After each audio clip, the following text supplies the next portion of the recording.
Ang isa sa dahilan kung bakit hindi pa dumarating yung Panginoong Jesucristo, kahit na 2025 na, kahit na 2,000 taon na lumipas mula sa panahon niya noon hanggang sa panahon niya ngayon. Ang isa sa dahilan kung bakit hindi pa siya dumarating, dahil sa kalagayan natin ngayon, dahil sa sitwasyon nating mga tao. Kasi maraming tao hindi pa handa, marumi pa yung puso, marumi pa yung pamumuhay, at maraming tao naniniwala sa Diyos pero hindi naman nakikita sa buhay nila. Ang alam lang nila, naniniwala sila sa Diyos, pero pag-usapang kung ipinapamuhay ba talaga nila ay hindi nakikita.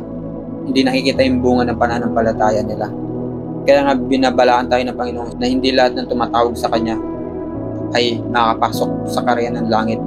Hindi lahat ng tumatawag sa Kanya ng Panginoon ay makakapasok sa langit, kundi yung mga sumusunod lang sa kalooban ng Kanyang Ama na nasa langit. Ang tanong, ano nga ba yung kalooban ng Diyos? Yung first step na gawa na natin yung maniwala tayo sa Diyos, na maniwala tayo sa Panginoong Jesucristo na siya yung Diyos na nagkatawan tao, namatay at muling nabuhay. Pero ang kulang sa atin, ang kulang sa mga karamihan sa mga tao ngayon, yung tumalikod sa kasalanan, yung tumalikod sa madilim na pamumuhay. Kasi maraming tao pa rin yung namumuhay sa makamundong bagay, sa mga sekretong kasalanan na tinatago sa sarili. Kasi kung ganito yung kalagayan nating mga tao, tapos biglang dumating ang Panginoong Jesucristo, kasi sabi sa Bible, yung Panginoong Jesucristo darating siya na parang magnanakaw, na hindi natin naasahan, na hindi natin alam. Kasi kung darating siya na parang magnanakaw sa panahon ngayon, maraming mapupunta sa impyerno, maraming papahamak, maraming mararanasan tribulation dito sa mundo. Kaya hindi pa nagra-rapture sa panahon natin ngayon, kasi dahil sa sitwasyon nating mga tao. Naniniwala lang tayo sa Diyos pero yung bunga ng pananampalataya natin hindi nakikita sa gawa. Kasi ayaw ng Panginoon na maranasan natin yung tribulation dito sa mundo, kasi sobrang tindi ng kahirapan. Yung mga tao hanapin yung kamatayan. Gusto na nila mamatay pero hindi nila masumpungan yung kamatayan dahil sa sobrang sakit ng tribulation dito sa mundo. Kaya hindi pa dumarating yung Panginoon dahil sa sitwasyon natin ngayon. Ano nga ba yung dapat na makita sa buhay natin? Yung bunga ng pananampalataya natin sa Diyos. Sabi nga sa Galatians chapter 5, ang bunga ng Espiritu ay pag-ibig, kagalakan, kapayapaan, pagtitiyaga, kabaitan, kabutihan, katapatan, kahinahunan, at pagpipigil sa sarili.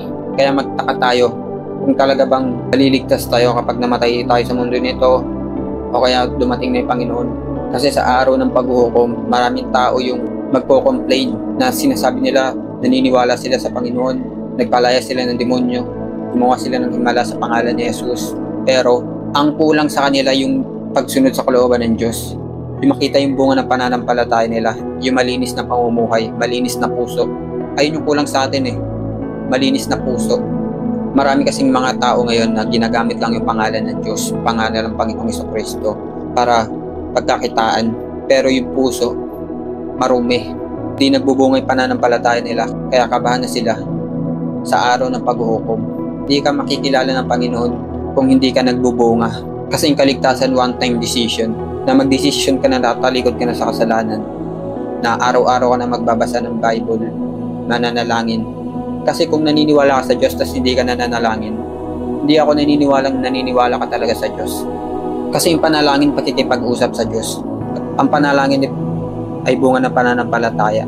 Maniniwala akong naniniwala ka sa Diyos kung nananalangin ka. Kung gusto mong makilala yung Diyos, gusto mong malaman kalooban niya, nakasulat lang sa aklat ng Biblia, sa Bible, kung ano yung ninanais ng Diyos para sa ating mga tao. Inaantay na lang tayo ng Diyos Inaantay na lang tayo ng Panginoong Jesucristo sa panahon natin ngayon. Tayo na lang hinihintay bago siya dumating, bago baguhin uli yung mundo para maging perfecto uli yung lahat. Tayo na lang yung hinihintay. Kaya sa panahon natin ngayon, namumuhay tayo sa extra time. Meron pa tayong extra time this 2025 para linisin yung sarili natin, linisin yung puso't isip natin. Kailan mo babasahin yung Bible?